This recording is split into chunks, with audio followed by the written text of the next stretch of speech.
স্পর্ধা, এত স্পর্ধা ওই কপাল দাঁতির।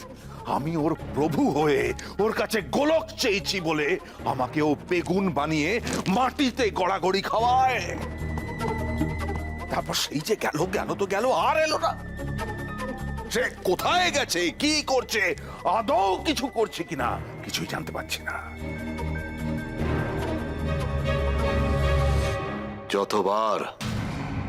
যতবার পিশাচ সাধনায় বসবি, একটু একটু করে তোর শক্তি ক্ষয় হবে।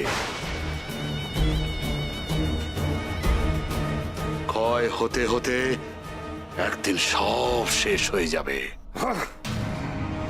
হাত পা বাঁধা আমার। না হলে ওই পিশাচিনীকে কিভাবে জব্দ করতে হয় তা আমি দেখিয়ে দিতাম। কিন্তু এখন উপায়।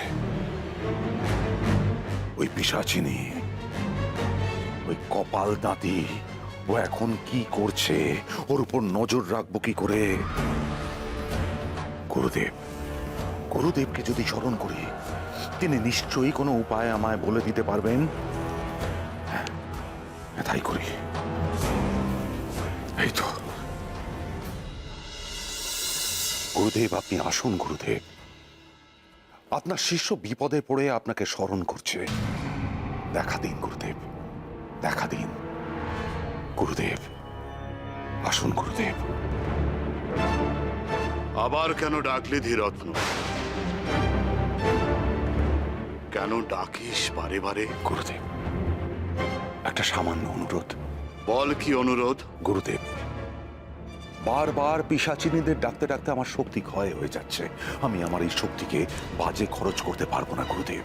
শুধু আমায় একটা উপায় বলে দিন, যাতে আমার এই বশ করা পিশাচিনীদের উপর আমি নজর রাখতে পারি।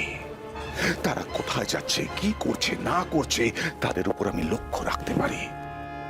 দয়া করুন গুরুদেব।